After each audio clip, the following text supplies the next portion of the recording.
extracción en fase sólida, identificación y caracterización de compuestos orgánicos, espectrometría de masa, espectroscopía IR, análisis de compuestos químicos por cromatografía gaseosa con detector de captura de electrones, entre las actividades que realizó allí. Y en cuanto a su experiencia laboral, acá en Panamá, en Otilatam, trabajó como analista químico y control de calidad entre el 2012 y el 2015.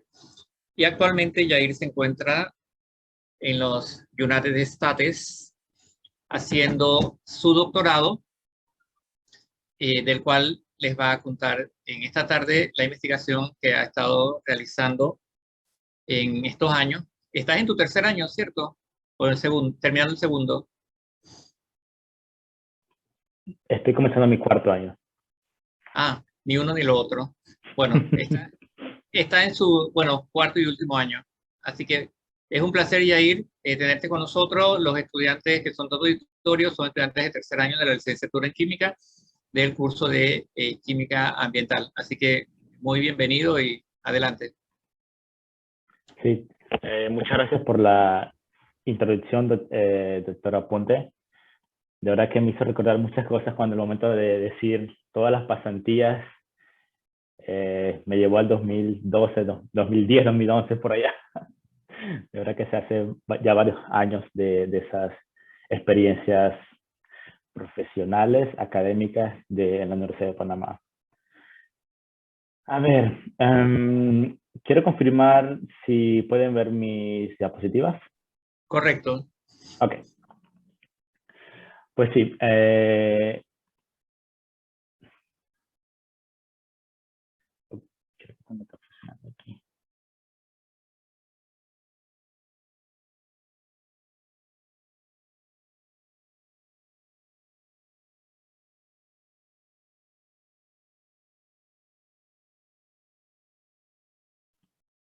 Ok, entonces, como les decía, el doctor Aponte, mi formación académica fue bastante diversa en el área de química ambiental. Actualmente estoy estudiando mi doctorado. Actualmente, en el verano, en agosto de este año, pasé la candidatura, así que ya soy candidato a doctor en el Departamento de Ingeniería Química, Bioquímica y Ambiental en la Universidad de Maryland, Baltimore County. El laboratorio donde trabajo es con el doctor Lee Blaney. Actualmente ya estoy comenzando mi cuarto año de doctorado. Y lo que voy a hacer, lo que les voy a hablar el día de hoy es un poco sobre una parte de la investigación que estoy haciendo. El título de esta presentación es la determinación de contaminantes orgánicos emergentes en muestras de aguas. Esta es parte de mi investigación y creo que es importante que seleccione esta parte de la investigación porque se aplican muchos conceptos que se estudian básicamente en química de primer año, química general, química analítica, química orgánica. Así que es importante destacar todos estos conceptos teóricos que generalmente vemos en teoría, cómo se pueden aplicar entonces a un estudio de investigación aplicado directamente a la química. Ok, la primera parte de la investigación que estoy realizando, nosotros intentamos identificar diferentes fuentes de contaminación por aguas residuales, especialmente en ríos urbanos en diferentes ciudades. Y especialmente aquí en Estados Unidos, en Baltimore, hay un problema muy grande que es los desbordamientos de alcantarillado sanitario y la exfiltración también, que son las fugas de alcantarillado. Entonces, como problemas son muy comunes, cada año se gastan millones de dólares las diferentes ciudades. Aquí, generalmente en la parte este de Estados Unidos, hablan de Nueva York, Filadelfia, Baltimore, Washington, D.C., para poder entonces arreglar estos sistemas de acueductos alcantarillados. Estos acueductos son muy antiguos y generalmente cuando no se hacen los debidos mantenimientos, estos se van corroyendo y se van entonces causando un problema ambiental muy grande, que es la introducción de materia orgánica, especialmente viniendo de las aguas residuales a estos ríos. Estos ríos importantes que tienen una cantidad de animales y que también algunos humanos usan como servicio de recreación. Entonces, estos problemas de los alcantarillados introducen patógenos en los sistemas de aguas y también introducen contaminantes orgánicos emergentes. Estos contaminantes generalmente son de diversas clases. O sea, se puede imaginar todo lo que nosotros utilizamos todos los días al momento de bañarnos, de cepillarnos los dientes, de utilizar diferentes cosméticos. Todo eso va hacia las aguas residuales, y si no llega hacia la planta de tratamiento de agua residual, esto se puede entonces desbordar y pasar directamente al agua subterránea y posiblemente directamente a los ríos. Estos diferentes contaminantes, estamos hablando de antibióticos, estamos hablando de hormonas, estamos hablando de filtros ultravioletas, generalmente son aquellos que se utilizan en cosméticos o para prevenir todo lo que son las quemaduras cuando uno va para la playa, pero generalmente estos filtros ultravioleta también se utilizan en cosméticos diarios, entonces es bien importante. Y también diferentes, ¿cómo se dice? Contaminantes de diferentes trazas, químicos trazas como cafeína o también como endulcorantes artificiales, exactamente. Endulcorantes es la palabra que estaba buscando.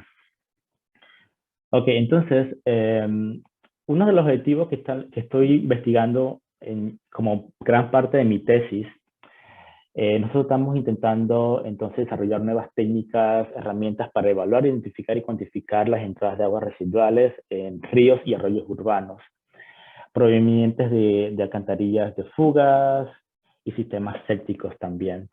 Entonces, tenemos 3 objetivos, pero hoy finalmente solamente le voy a hacer el objetivo número 2, que básicamente va a ser evaluar las concentraciones de contaminantes orgánicos emergentes para confirmar algunos parámetros que ya hemos evaluado en el objetivo número 1. Y para entonces confirmar de que algunos herramientas que estamos utilizando entonces provienen directamente de aguas residuales. Así que si alguien tiene una pregunta cuando voy haciendo la presentación, me pueden decir y yo puedo contestar o al final también. Así que no se queden callados. A mí me gusta también que los participantes interactúen con todos nosotros. Ok, entonces, nosotros estamos intentando monitorear los contaminantes orgánicos emergentes. Como les confirmé anteriormente, estamos hablando de antibióticos, filtros ultravioleta, endulcorantes artificiales, cafeína, que es un estimulante también, principalmente para confirmar la presencia de aguas residuales por fugas de alcantarillados. Entonces, cuando tenemos una ciudad, aquí la presentación está casi 100% en español, intenté traducir la mayoría de las diapositivas. Tenemos diferentes fuentes de ingreso de contaminantes orgánicos emergentes. Por ejemplo, cuando tenemos una ciudad, ok, para ver, quiero intentar.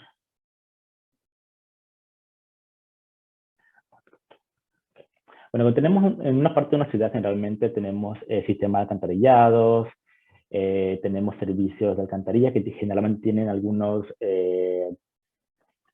filtración que se puede llegar hasta las aguas subterráneas, pero también tenemos entonces lo que son las plantas de tratamiento de aguas residuales, que generalmente introducen lo que son productos farmacéuticos, productos de cuidado personal, edulcorantes artificiales, y todo eso de una u otra forma llegan a lo que es el agua subterránea, y de una u otra forma también llegan hasta los ríos o arroyos urbanos.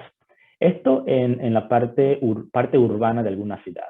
Pero al momento de que nosotros nos vamos hacia la parte más rural de alguna área incluida en Panamá también.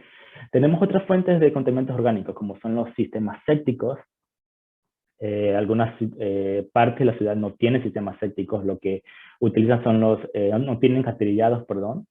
Entonces lo que se utilizan son sistemas sépticos para tratar las aguas domésticas residuales. Pero también hay diferentes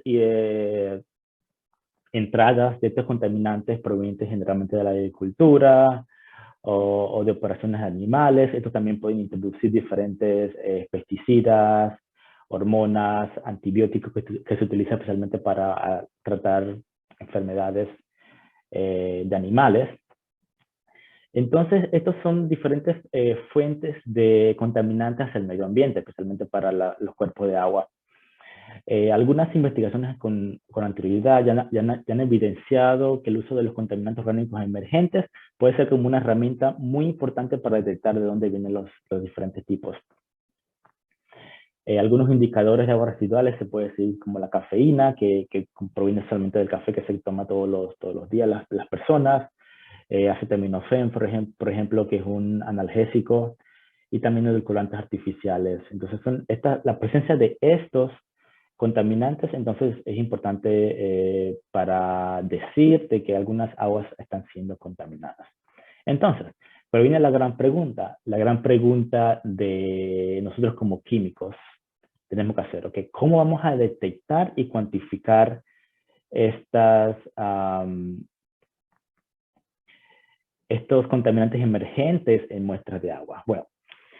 Bueno, existen diferentes métodos analíticos para determinar estos. En el día de hoy yo les voy a explicar un poco, les voy a comentar un poco sobre cuáles son los tipos de técnicas analíticas que estamos utilizando en nuestro laboratorio para entonces identificar y cuantificar los contaminantes orgánicos emergentes.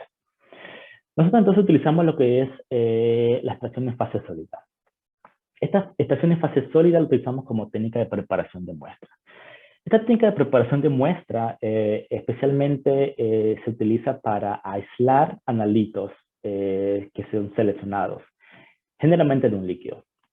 Entonces, generalmente tenemos una muestra de agua. Ustedes saben que la muestra de agua es lo que se puede colectar en diferentes cuerpos de agua. Y la técnica, la extracción en fase sólida, el objetivo principal de la extracción en fase sólida es más que nada la concentración de los analitos, por ejemplo, porque estos analitos se encuentran en cantidades muy pequeñas. Estamos hablando de microgramos por litro, nanogramos por litro, incluso picogramos por litro. Ya las técnicas actuales se pueden detectar contaminantes a nivel de picogramos por litro. Entonces, también es importante la técnica en fase sólida también se utiliza para limpiar las muestras. Nosotros decimos clean up de las muestras para eliminar todo el material orgánico que no es lo que estamos buscando en nuestras muestras. También se utilizan diferentes aplicaciones para derivatización y también para el fraccionamiento de diferentes clases de analitos que estamos buscando en la muestra. Entonces aquí en nuestro laboratorio generalmente nosotros generalmente usamos la técnica en extracción en fase sólida para concentrar contaminantes orgánicos emergentes, hacer el clean up de las muestras, tanto en agua, sedimento, como también en biota. En biota podemos decir en cangrejos, camarones, también hacemos en conchas. En fin, hay una variedad de tipos de muestras que se pueden utilizar y generalmente se utiliza la extracción en fase sólida para concentrar la muestra, los analitos en la muestra, o también para hacer un clean-up, que es más bien que nada la limpieza. Entonces, este es básicamente lo que hacemos, el sistema de la extracción en fase sólida. Esta es una foto que tomé precisamente ayer, la tomé, que estaba haciendo una extracción en fase sólida en el laboratorio. Generalmente la muestra la colocamos en estos envases y luego tenemos lo que es un cartucho SPE o la extracción en fase sólida. Aquí es donde pasa todo lo que es el particionamiento de los analitos dentro de la columna. Estos mecanismos los voy a explicar un poco más adelante, pero esta foto es más que nada para que tengan una idea de cómo se trata. Los diferentes se colocan en las muestras aquí. Generalmente el volumen va a depender del tipo el volumen de muestra va a depender del tipo de análisis que estás haciendo. Nosotros utilizamos 100 mililitros, pero anteriormente he utilizado 250 mililitros, o sea, a veces se hace 1 litro. Y al momento de que lo digo, la concentración de la muestra, porque generalmente usamos 100 mililitros y al final nuestro volumen va a ser, por ejemplo, de 1 mililitro. Entonces estoy concentrando 100 veces la muestra hacia un volumen final de 1 mililitro. O sea, eso es importante porque al momento de calcular tu concentración final, tenemos que tomar todos estos factores de concentración al momento de calcular la concentración final del número que se va a reportar como que hay en la muestra. Entonces, ¿qué pasa dentro del SPE, de las estaciones de fase sólida? Aquí viene lo que viene muy importante, todos los que son los conceptos teóricos que generalmente hemos estudiado a lo largo de toda nuestra carrera, especialmente en química general, química analítica, físico-química, química orgánica también. Entonces, ¿qué pasa dentro de las estaciones de fase sólida? Aquí lo que, como pueden observar en esta imagen, en la foto, ven lo que son los cartuchos de las estaciones de fase sólida. Generalmente es un cartucho de plástico y al final entonces tenemos lo que es un polímero. Aquí es donde se va entonces a realizar el equilibrio entre el agua, el polímero que se encuentra dentro de este cartucho y los analitos. Entonces, ¿cuál es el principio fundamental de la estación de fase sólida? Es más que nada la partición de solutos, en este caso nuestros analitos. Nuestros analitos pueden ser antibióticos, pueden ser edulcorantes artificiales, pueden ser cafeína, en fin. Para hacerle un pantallazo, yo actualmente cuando hago una estación de fase sólida, yo generalmente preconcentro entre 40 a 60 analitos de diferentes clases, entre antibióticos, filtros ultravioleta y cafeína, entre otros. La partición de estos solutos, entonces, entre dos fases, la líquida y la sólida, que es el sorbente. El sorbente puede ser diferentes tipos de polímeros. Pueden ser polímeros de carbono 18, pueden ser polímeros de diferentes tipos de monómeros que están dentro de este cartucho. Generalmente nosotros usamos aquí lo que es la estación de fase sólida en fase inversa. ¿Por qué en fase inversa? Porque tenemos entonces una muestra polar o moderadamente polar, en este caso el agua, que es polar, y una fase estacionaria no polar. Pero ¿qué pasa? También hay estaciones de fase sólida en fase normal, que es todo lo contrario. Pues generalmente como estos contaminantes que estamos intentando analizar son medianamente polar a no polar, entonces nosotros utilizamos un cartucho de SPE específico que se llama Oasis HLB. ¿Qué significa Oasis HLB? Hydrophilic Lipophilic Balance, que es un balance entre una parte de este polímero, es hidrofílico y otra parte de este polímero es lipofílico. Entonces, ¿qué pasa aquí? Cuando al momento de pasar la muestra, percolar la muestra o filtrar la muestra dentro del recipiente hacia el cartucho, todas estas fuerzas de atracción entre los enlaces de carbono e hidrógeno de los grupos funcionales de los analitos van entonces a traer una fuerza sobre la superficie del sorbente que está dentro de este cartucho. Entonces, diferentes tipos de fuerza de atracción pueden ocurrir en este caso. Aquí traigo una representación química de lo que está pasando dentro de un cartucho de estación de fase sólida. Por ejemplo, tenemos en azul, tenemos una fuerza de Van der Waals o fuerzas de dispersión, en donde generalmente son fuerzas intramoleculares entre compuestos no polares con compuestos no polares. Pero también se puede entonces realizar lo que son enlaces de hidrógeno. Fuerzas dipolo-dipolo, generalmente interacciones polares. Por ejemplo, con el grupo que ustedes ven aquí, creo que se llama pirrolidina, con el grupo OH de la sucralosa. Entonces, estos son los tipos de fuerzas intermoleculares que pueden acontecer dentro de este cartucho. Entonces, esto más que nada es uno de los procedimientos que utilizamos aquí en nuestro laboratorio. Generalmente nosotros colectamos 1 litro de muestras. Esta muestra la filtramos con un filtro de 0.45 micrómetros y luego de eso entonces la acidificamos a un pH entre 2 y 2.5 y 3. ¿Por qué es importante la acidificación? Por ejemplo, aquí está la estructura molecular del antibiótico acitromicina. La molécula acitromicina tiene un pKa de 8.5. Tenemos otros compuestos, puede ser filtros UV. Es importante destacar que usamos un método de extracción para una gran variedad de todos los compuestos. Entonces, al momento de, por ejemplo, vamos a hacer un ejemplo aquí de la acitromicina, que tiene un pKa de 8.5. Entonces, si nuestra muestra está en un pH de 8.5, vamos a tener 50% en su forma protonada y 50% en su forma neutra. Entonces, nuestros analíticos van a interagir con todos los polímeros cuando generalmente la molécula va a tener más eficiencia de atracción cuando está al 100% en su molécula en su forma neutra. Entonces, al momento de acidificar el pH de la muestra a un pH menor de 3, vamos a corroborar que todas las moléculas que estamos analizando van a estar en su forma neutra y de esta forma aumentar la eficiencia de interacción entre el sorbente polimérico y nuestros analíticos. Entonces, luego de eso, aquí solamente le traje el ejemplo de la acitromicina, pero también tenemos el mismo concepto para otro tipo de compuestos, cafeína, sucralosa, diferentes tipos de filtros UV. Entonces, luego de eso, también, esa muestra la dividimos en en 6 alícuotas. Las 3 primeras son solamente muestras replicadas y generalmente solamente acidificadas y filtradas. Y las otras 3 alícuotas de esta muestra, entonces le añadimos una concentración conocida de analitos. Acá nosotros le decimos las muestras Spike.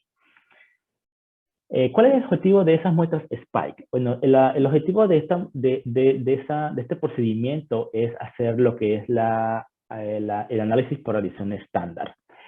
Generalmente el análisis de adición estándar se utiliza para 2 importantes procedimientos. 1, para calcular la concentración del analito al final, y 3, para calcular la recuperación absoluta. ¿Por qué? Porque si yo sé al momento de que estoy añadiendo, vamos a suponer 50 microgramos del antibiótico acitromicina, yo al final de mi procedimiento tengo que ver cuál porcentaje obtuve. De esa manera puedo decir que mi procedimiento para la molécula acitromicina tiene, vamos a suponer, un 85% de recuperación. Entonces yo puedo decir que es 85% eficiente el método de extracción que yo estoy utilizando en mi método analítico. Luego de que hacemos todo lo que la adición estándar, entonces hacemos lo que es la extracción en fase sólida, donde pasa todos estos equilibrios químicos que anteriormente le expliqué, la interacción entre el analito y el componente polimérico del cartucho de la extracción en fase sólida. Luego de eso hacemos lo que es la filtración de la muestra.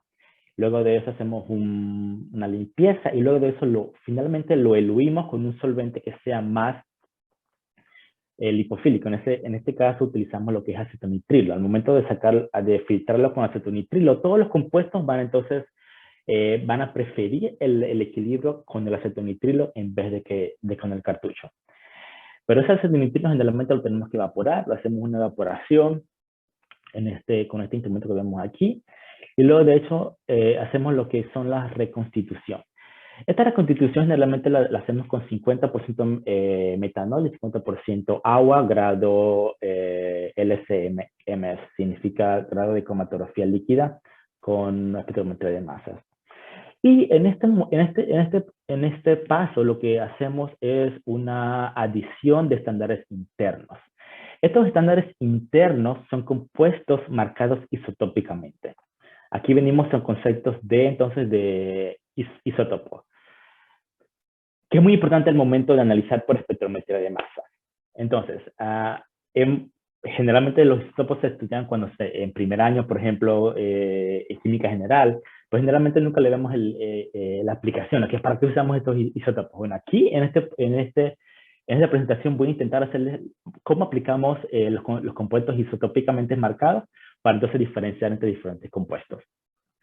Ok, entonces, luego de que hacemos la reconstitución final, nosotros utilizamos un cromatógrafo líquido que está acoplado a espectrometría de masa secuencial. Entonces, la espectrometría de masa es una técnica analítica que se utiliza para medir la relación entre la masa-carga de diferentes iones de una molécula. Entonces, aquí les traje un ejemplo de la fragmentación del paracetamol, por ejemplo.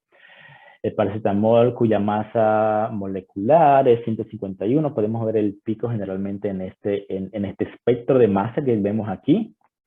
La fragmentación se va a ver en diferentes iones fragmentos. Por ejemplo, el más abundante en este proceso sería el ion que tiene una masa carga, un radio de masa carga en 309, lo podemos ver aquí claramente. Pero ese ion también entonces se va entonces a fragmentar en otro ion, que es básicamente el radio de masa ion de 80, que también lo vemos en el espectro. Y también entonces vemos lo que es el menos abundante, bueno, no menos abundante, sino el radio de la masa ion del 43, que aquí también lo vemos en el espectro. Esto es muy importante, ¿por qué? Porque esto nos va a ver como una huella dactilar de la molécula que estamos buscando. Es muy importante el momento de entender por qué la espectrometría de masa es importante, porque nos va a dar una específica relación masa-carga de los compuestos que vamos a tener. Entonces, para los 43 antibióticos que estamos analizando en las muestras aquí en el laboratorio, cada uno de esos 43 va a tener una relación masa y carga diferente. Entonces, por eso podemos identificarlo y cuantificarlo también con la espectrometría de masa. Una ventaja de la cromatografía líquida acoplada a la espectrometría de masa secuencial es que tenemos 3 analizadores. Entonces, esta espectrometría de masa secuencial es un análisis instrumental en que tenemos 2 o más analizadores de masas y se acopla mediante un paso de reacción adicional para aumentar la capacidad de analizar muestras químicas.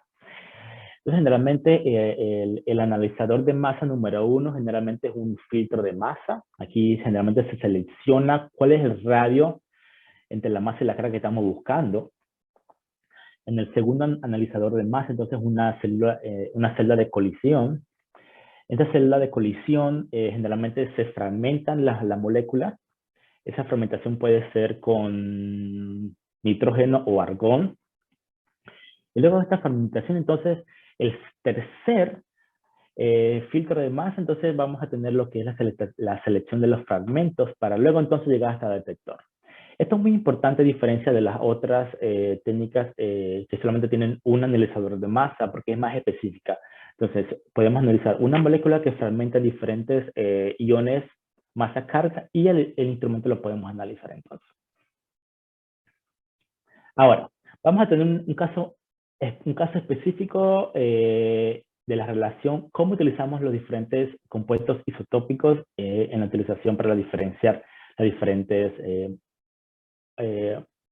moléculas que estamos analizando.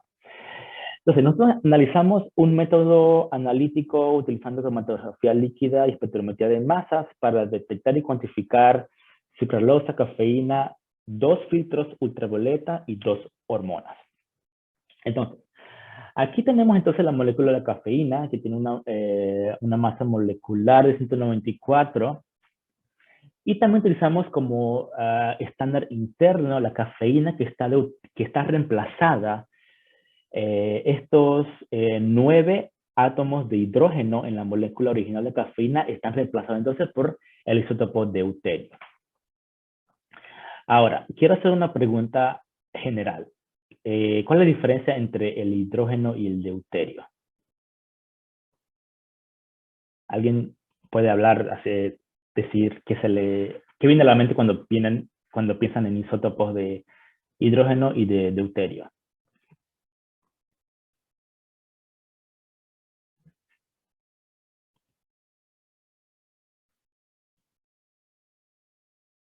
La masa, el deuterio tiene dos en su núcleo tiene 2 neutrones y el hidrógeno normal no. Ok, sí, muy bien. Gracias, Carlos, por tu colaboración. Yes. Como lo dijo Carlos, tenemos entonces una diferencia de masa de 2 unidades por cada átomo de hidrógeno. Entonces, ¿cómo vamos a diferenciar esto? Tenemos casi la misma estructura molecular, solamente que vamos a diferenciar entonces entre la masa molecular. Por ejemplo, aquí tenemos una diferencia de 9 unidades de masa moleculares entre la cafeína y la cafeína deuterada, que de 9. Nosotros lo decimos así, cafeína de 9. Entonces, esa diferencia quizás puede tener el mismo tiempo de retención. Sí, van a tener el mismo tiempo de retención, porque tienen que hacer la misma estructura molecular, pero al momento de analizar la masa, aquí vamos a tener diferencia. Entonces, de que, por ejemplo, la cafeína, el ion precursor es 195, perdón, y la cafeína es 204. Entonces, esta cafeína se puede fragmentar en el primer fragmento más abundante, entonces el 138, y el segundo 110. Igual pasa para la cafeína, que es la masa molecular 203, pero aquí el primer ion precursor está protonado, por eso es 204 en ese caso. Y los otros iones más abundantes, el primero y el segundo sería el 144 y el 116. Ahora, si nos vamos un poco más a fondo de cómo pasa esa fragmentación de la cafeína, podemos entonces diferenciar que la cafeína, hay diferentes patrones propuestos para la fragmentación de la cafeína. Por ejemplo, aquí, la relación masa-carga de la cafeína es 195 porque está deuterado, perdón, no deuterado, protonado. El primer fragmento es 138, aquí lo podemos ver. Y el segundo más abundante es el 110. Ahora, mi pregunta, ¿por qué si tenemos la diferencia entre 195 y 104 es generalmente 9 unidades? Tiene toda la razón, porque generalmente con la cafeína D9 son 9 unidades más que la molécula de cafeína. Sin embargo, entre la diferencia entre el segundo ion producto de 138 y 144 es de 6 unidades para los dos. ¿Alguien sabe por qué es una diferencia de 6 y no de 9? Aquí les traigo la molécula de la cafeína D9.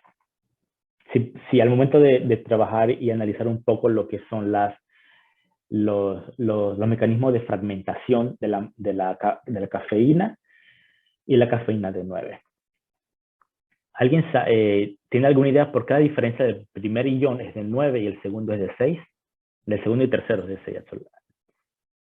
Pueden haber migraciones de protones a la molécula cargada. Sí, podemos también observar un poco cómo se está fragmentando. Al momento vamos a ver si puedo anotar aquí.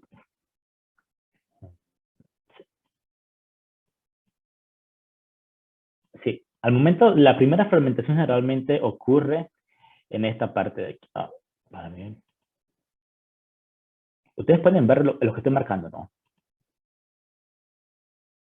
No. Sí. ¿Sí? Ok. La fragmentación generalmente de la cafeína deuterada sería más o menos en esta posición.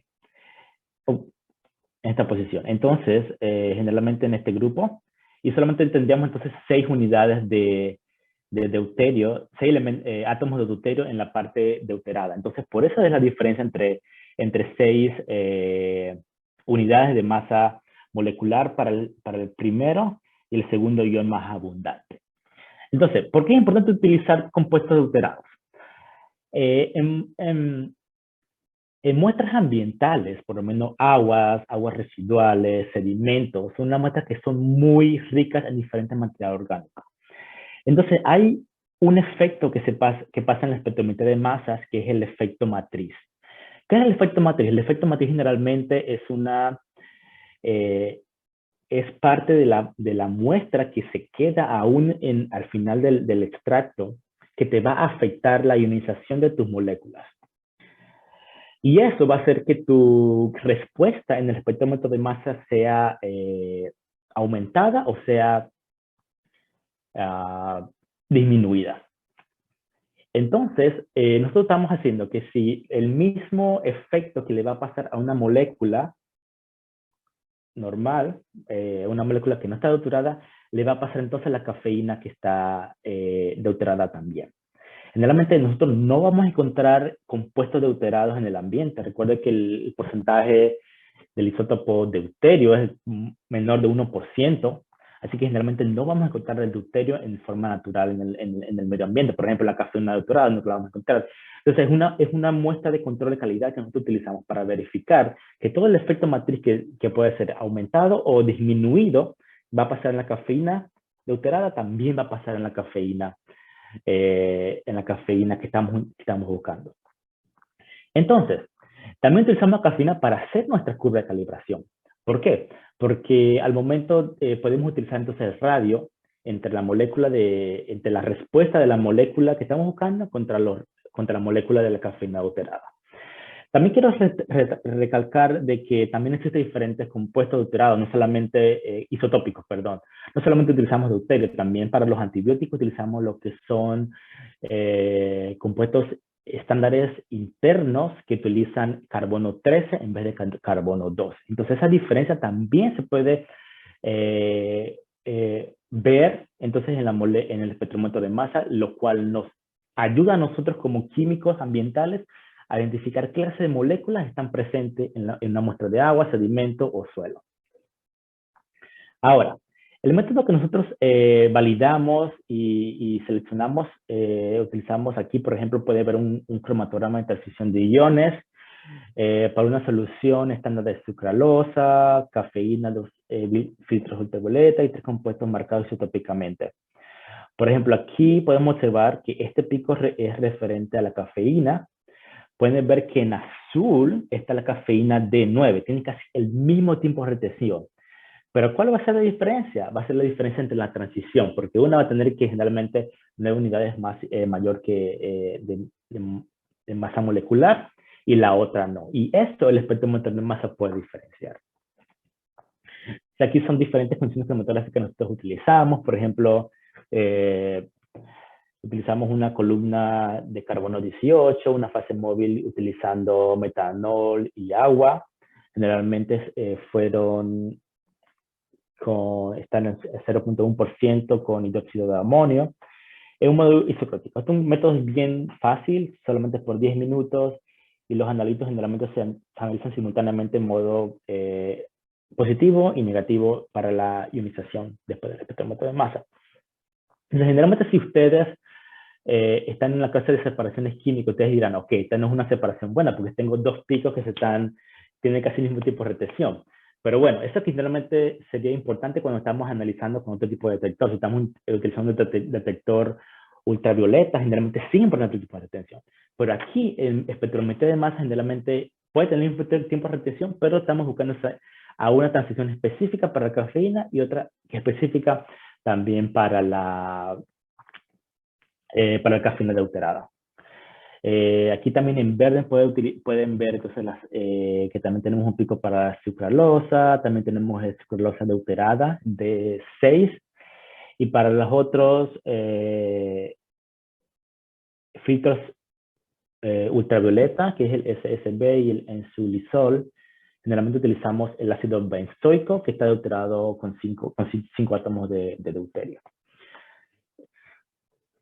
Ahora, otro asunto muy importante que estamos determinando como control de calidad es saber cuál es la recuperación absoluta de la cafeína en las muestras de agua. Bueno, aquí en este set de muestras que abarca generalmente de mayo a julio de 2021, nuestra recuperación solamente utilizando la cafeína fue entre 63 y 122%. Con una desviación estándar relativa menor del 14%. Generalmente, las guías de control de calidad de la EPA, de organismos europeos, generalmente sugieren que la recuperación sea entre el 70 y el 130% para muestras ambientales. Inclusive para algunos antibióticos, algunos de estas instituciones de control de calidad, para el aseguramiento de calidad, también se puede aplicar entre un 50% generalmente para otros antibióticos. Aquí solamente se lo presento solamente para la cafeína, pero generalmente esto también se puede utilizar entonces para lo que es otros impuestos que también estamos analizando. Aquí algunos otros parámetros generalmente de control de calidad, que es la curva de calibración. Generalmente utilizamos el radio del área entre la molécula que estamos analizando y la molécula isótopicamente. En este caso, cafeína adulterada. Ese radio, entonces, generalmente lo utilizamos para entonces, saber cuál es la concentración de la cafeína en una muestra. También, entonces, tenemos lo que es, tenemos que saber cuál es el límite de detección y límite de cuantificación, que es la cantidad más pequeña de analito que nosotros podemos decir, ok, aquí, en esta muestra, tiene, esta es la concentración de un analito. Generalmente se puede hacer por dos métodos. Generalmente el más utilizado es la señal ruido, que se puede utilizar por la área de la señal entre el área del ruido. Fácilmente se calcula utilizando el software que utilizamos para la espectrometría de masa. Pero también se puede utilizar con la deviación estándar de la señal de la curva de calibración. Por lo menos el primer punto, que puede ser 1 microgramos por litro, vemos cuál es la deviación estándar y ahí también nos puede entonces decir cuál puede ser el límite de detección para nuestros analitos. Aquí se lo presento para cafeína, pero también pueden ser para otros compuestos. Y la señal anaranjada entonces es un blanco que nosotros utilizamos generalmente cada vez que vamos a mostrar agua. Generalmente tomamos una muestra blanco en el campo para ver cuál es la desviación estándar de esa muestra también. Ahora, ya les expliqué un poco lo que es el método analítico, espectrometría de masa, extracción de fase sólida, cómo hacemos para detectar, para calibrar, para detectar el límite de cuantificación. Ahora les voy a explicar un poco cómo hago entonces nosotros cómo hacemos para cuantificar las muestras que estamos analizando. Nosotros tenemos nuestro sitio de muestreo, generalmente son dos cuencas hidrográficas. La primera es la cuenca hidrográfica del Windfall y la segunda es del Jones Fall. Son diferentes muestras, como ustedes pueden observar en este mapa. Tenemos entonces lo que son diferentes actividades. El mapa en el fondo son las diferentes actividades que se dan. Por ejemplo, entre más rojos son más actividades urbanas, entre más verdes son regiones de las ciudades donde son más verdes, son más bosques. Entonces es importante entender en qué lugares son detectados esas moléculas. Ahora, nosotros queremos investigar más a fondo qué tipos de problemas pasan en Baltimore para entonces poder detectar estas moléculas y relacionarlas con la interacción entre las fuentes de contaminación hacia el agua y también hacia la bahía especialmente que tenemos en este mapa. Entonces, nosotros tenemos algunos resultados de la cafeína, generalmente colectadas de mayo a julio de 2021. Tenemos una frecuencia de detección del 77% para la cafeína y 47% para la sucralosa, que es el edulcorante artificial. Generalmente podemos observar que cuando vamos de río arriba hacia río abajo, tenemos una concentración mayor de cafeína. Y eso es totalmente, está de acuerdo. ¿Por qué? Porque en la parte baja de los ríos es donde está más la ciudad. Y todos estos acontecimientos que le mencioné anteriormente, de desbordado de alcantarillas, y todas estas entradas de aguas residuales están aconteciendo entonces en lo que es la parte de abajo de la parte de los ríos. Y por ende, entonces estamos detectando un poco más niveles de cafeína entre casi 10 nanogramos hasta casi 2000 nanogramos por litro de cafeína en estos ríos. También hemos detectado una correlación significativa entre la concentración de la cafeína y la concentración de la sucralosa. Entonces, esto nos indica que puede que estas dos pueden venir de la misma fuente. Y esto es muy importante. ¿Por qué? Porque al momento de analizar la sucralosa y la cafeína, generalmente no tenemos esta correlación significativa fue solamente en muestras, no tenemos la detección de ambas moléculas. Pero también tenemos algunos sitios que detectamos sucralosa, pero no detectamos cafeína. ¿Por qué pasa esto? Bueno, esto pasa generalmente porque nuestra hipótesis de por qué hay algunos sitios que detectamos cafeína y otros no, es analizando espacialmente qué es lo que pasa en estas áreas. En estas áreas que están un poco en gris, ustedes pueden ver que son áreas que son consideradas rurales, perdón. En estas áreas rurales, ellos no tienen ningún servicio de alcantarillado o de aguas residuales. Entonces, ellos utilizan lo que son sistemas técnicos como fuente para tratamiento de las aguas domésticas. Entonces, hay algo bien importante aquí, que estamos detectando generalmente sucralosa en todos los sitios en el Jonesville, en la parte izquierda del mapa. Entonces detectamos sucralosa, pero no estamos detectando cafeína. Sin embargo, la cafeína sí la estamos detectando en los sitios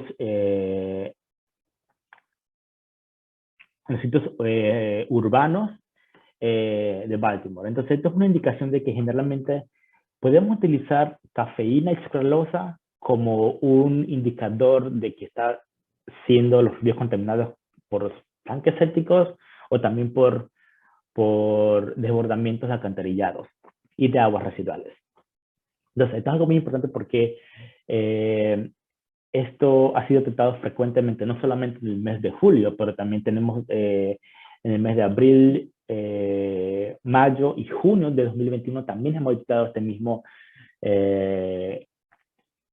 conocimiento en todas las muestras de estas dos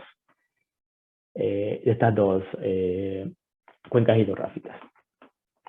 Bueno, para terminar entonces, les puedo mencionar un poco que hemos desarrollado un método cromatográfico para detectar y cuantificar cafeína, sucralosa y los filtros ultravioleta con alta precisión analítica.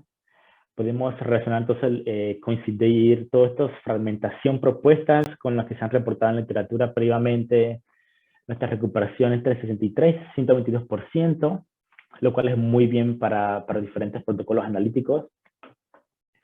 Se evaluó el rango de la curva de activación para la cafeína y para los demás compuestos también. La cafeína frente a la sucralosa se mostró una herramienta prometedora para diferenciar entre sistemas sépticos y fuga de alcantarillados, lo cual es muy importante en diferentes zonas rurales donde no se tiene ninguna tratamiento de aguas residuales propias. Y también se tiene que evaluar entonces la cafeína y sucralosa con resultados de diferentes análisis evaluados con anterioridad, especialmente para la concentración de la materia orgánica disuelta fluorescente en las muestras de agua que se analizaron.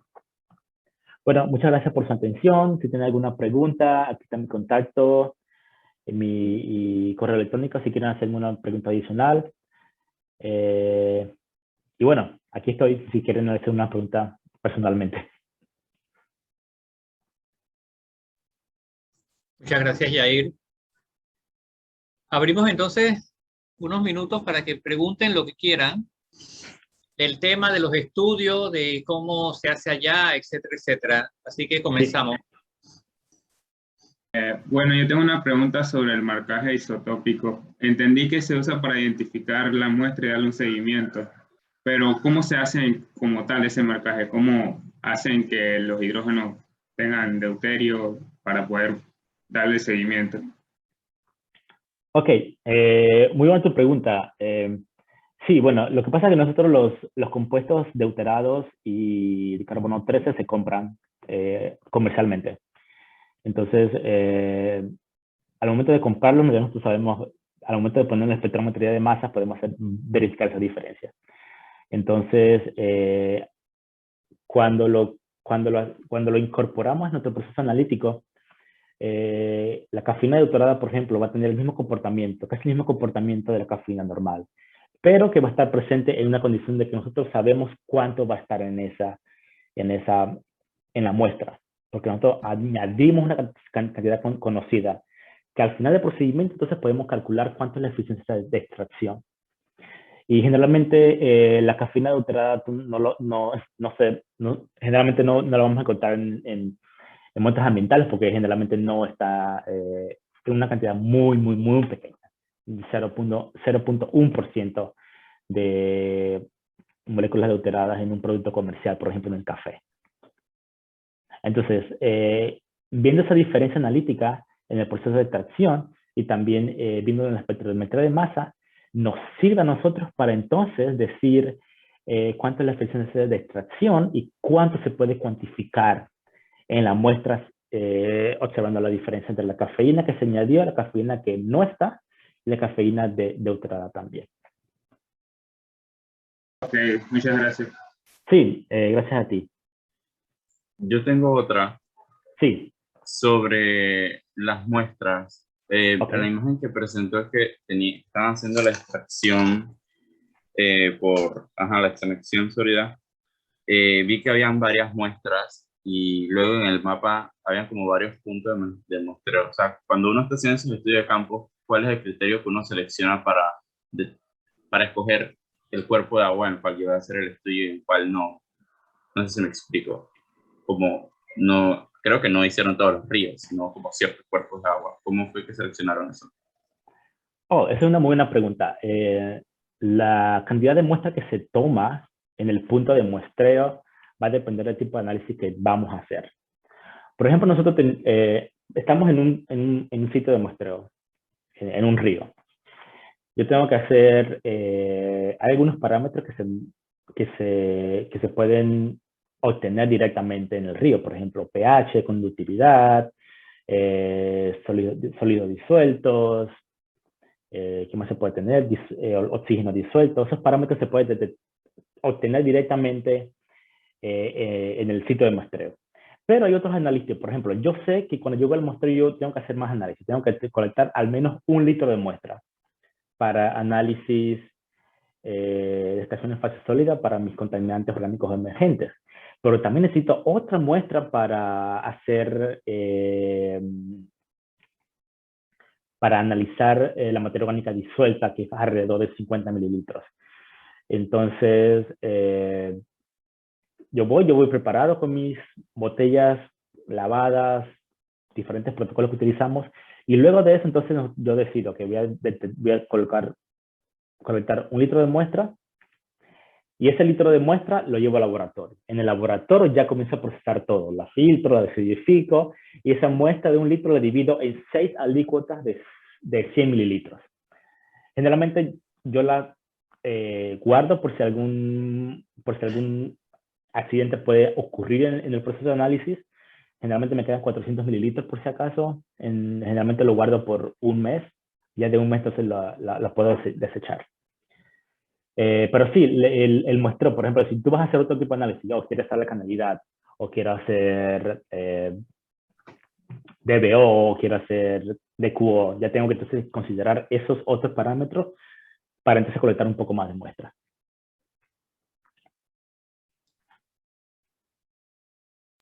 Ajá, gracias. El sitio puntual del muestreo fue por conveniencia. El sitio de los muestreos son sitios que hay una organización sin fines de lucro que se llama Blue Water Baltimore, y esa organización toma muestras todos los meses. Eso se me olvidó decirlo, que nosotros colectamos muestras todos los meses en esos 27 sitios. Entonces, fue fácil conectar con ellos. Vamos con ellos a colectar las muestras. Y por conveniencia, sí, o sea, sabemos que en esos sitios generalmente están todo largo. Tenemos sitios río arriba, río en el medio y río abajo. Entonces, generalmente queremos ver esa diferencia entre, ¿cuál es la diferencia entre un sitio que no tenemos ninguna introducción de ningún alcantarillado o ningún tratamiento de aguas residuales, con los que ya están más contaminados al final del río? Entonces, por conveniencia, sí, nos conviene tener esa diferencia entre ríos más rurales y ríos más urbanos.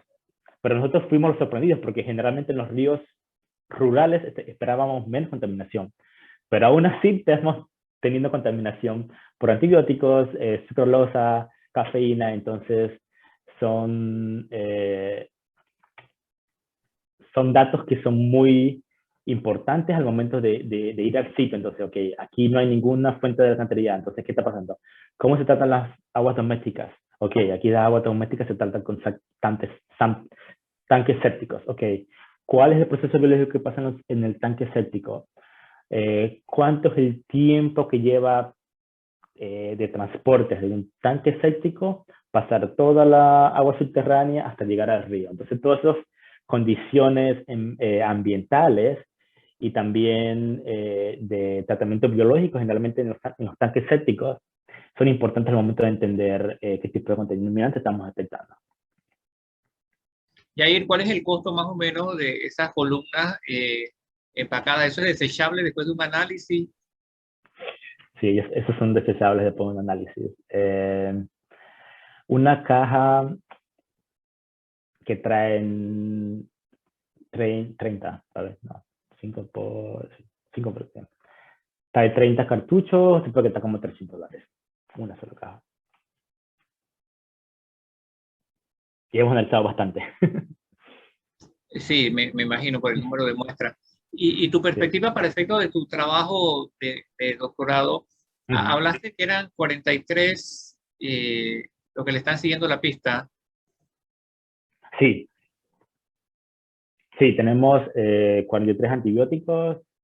Generalmente los analizamos, pero generalmente no son muy detectados. Generalmente creo que son 3 antibióticos que están bien detectados: gatifloxacina, acitromicina, sulfamethoxazol. Esos son los antibióticos que están siendo más detectados. Pero como les comenté, la idea mía de mi proyecto de investigación, yo ahora estoy confirmando lo que yo hice en mi primer objetivo, que fue la utilización de la materia orgánica disuelta fluorescente, que es un método mucho más económico. Eso generalmente no se necesita ningún tipo de cartucho, solamente la muestra se filtra, se coloca en el espectrofotómetro e inmediatamente el espectrofotómetro me da una respuesta fluorescente y ahí yo puedo decir, ok, este sitio está siendo contaminado por aguas residuales. ¿Y cuál es el objetivo también? Confirmar eso. O sea, ahorita estamos en la parte de confirmación de nuestro primer resultado. ¿Cuál es el objetivo también? Que al final podamos decir, ok, esta agua de río tiene un 25% de agua residual. Y así podemos calcular, podemos hacer un escalamiento para decir, ok, al año este río está colaborando con 300 gramos de sucralosa por año, por ejemplo. Entonces, es importante para entonces evaluar las diferentes oportunidades de mejora y entonces identificar dónde están ocurriendo todos estos sitios de introducción de aguas residuales para entonces que el Departamento de Obras Públicas de la ciudad vayan y entonces hagan los arreglos necesarios para entonces evitar este tipo de contaminación que está pasando en Baltimore, específicamente aquí en Baltimore, pero también se puede aplicar para otras ciudades también. ¿Hay data de algunas otras ciudades, ya sea allá en Estados Unidos o en otros lugares similares, que muestren alguna tendencia de cuáles son esos contaminantes orgánicos emergentes? Sí. Yo solamente les mencioné algunos antibióticos, sucralosa, cafeína. Algunas ciudades utilizan lo que son drogas ilícitas, por ejemplo, anfetaminas, así. Todas estas drogas ilícitas decimos chemical tracer, una molécula bien importante. O sea, si estamos detectando eso en nuestras aguas, ¿por qué tenemos? Generalmente, no sé si escucharon la noticia de que hay un festival de música electrónica en una ciudad, de que cada año todos los peces están sumamente, están muy excitados, están muy, al momento después de los festivales de música, porque todos estos festivales de música involucran muchas drogas ilícitas y esas drogas ilícitas generalmente todos estos tienen que utilizar el baño, van a hacer todas sus necesidades cerca de los ríos o en los baños, todo eso también va para el agua. Entonces, toda esta droga también tiene un efecto muy importante para todos los que son los peces y cualquier animal que viva en esas aguas. Claro. Una contribución totalmente antropogénica Antropogénica. y conocida. Sí. Yair, me gustaría que le comentara finalmente a los muchachos cómo se hace, cómo llegaste allá a estudiar tu doctorado. Ok. Yo estoy aquí actualmente con una beca Fulbright en ACID. Apliqué, estudié mucho inglés y hice el examen TOEFL. A ver, ¿qué más le puedo decir? Hay diferentes oportunidades. Hay muchas oportunidades en las diferentes embajadas. El doctor Aponte habló que yo estudié primero en Brasil.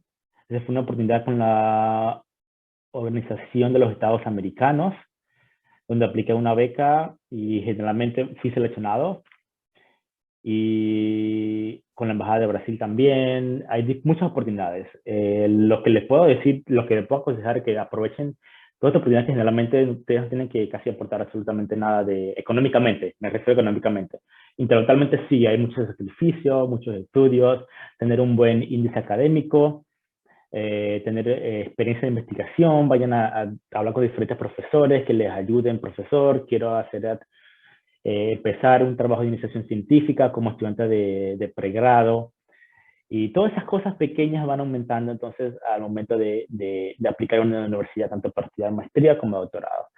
Así que mi consejo que si como futuros investigadores es que vayan accesando a esas pequeñas oportunidades, vayan a verificar qué profesor hace un tipo de investigación en química ambiental, química de productos naturales, tantas cosas. O sea, la química es tan amplia que nos podemos pensar en tantas cosas y actualmente estamos viviendo en un mundo donde todos estamos globalizados y la química se hace mano con la ingeniería civil, la química con la oceanografía, o sea, es algo muy importante de que se puede aprender y que se puede aplicar ese tipo de investigación. Entonces, si quieren más detalles, qué tipo de documentación necesitan, o sea, mi correo electrónico está al día, si cualquier cosa me pueden escribir y yo les doy más información específica, tipo, ok, dónde tienen que hacer el TOEFL, a qué universidades tienen que aplicar. Generalmente, si ustedes no quieren aplicar con CENACYT o con las embajadas, ustedes pueden aplicar directamente con las universidades, tipo, ok, yo quiero hacer un doctorado en química en la universidad, no sé, Harvard University, por ejemplo. Ustedes pueden aplicar directamente, solamente tienen que tener mucha influencia en sus calificaciones, en sus ensayos, en sus investigaciones. Entonces eso es muy importante al momento de que las universidades ven si ustedes quieren estudiar afuera. Y lo importante es el inglés también. Pero no sé, yo vengo de una escuela pública del Instituto Urraca. Mi inglés no fue 100% bueno al momento de graduarme de secundaria. Al momento yo fui con mi curso de inglés ahí poquito a poquito y ya también me dieron un curso de reforzamiento de inglés antes de venir para acá, entonces es algo bien importante que... Así que no se dejen, yo vengo de una escuela pública, mi inglés es bien malo. No, eso Exacto. No tiene excusa porque hay muchas fuentes para aprender inglés, tanto en internet, viendo películas, viendo series, haciendo cursos de inglés. Entonces, hay muchas oportunidades que pueden aprovechar para eso. Ni la cédula 9 tampoco, eso no nos impide. Exacto. Ok, muy bien, bueno, Yair, agradecido, esperando que culmines con éxito este cuarto año. Y yo solo, bueno, te puedo comentar que ya ha comenzado a llegar algún equipo acá en la Escuela de Química para docencia y algún equipo también dirigido a la investigación. Así que bueno, Dios mediante te esperamos para que te puedas incorporar acá en esta área y llenar esas vacancias que hay, ¿no? Porque realmente sí se necesita lo que tú bien mencionas, investigaciones, pues tú sabes que la dinámica aquí son tantas tareas que hay que realizar al mismo tiempo. No lo goza uno como cuando está 100% dedicado a la investigación. es una cosa totalmente distinta. Pero bueno, es lo que tenemos acá en el momento. Así que te reitero mi agradecimiento y nos mantenemos en comunicación. Claro, a la orden. Cualquier cosa estamos a la orden. Ok, muchachos. Buenas tardes a todos y nos vemos. Buenas tardes, gracias.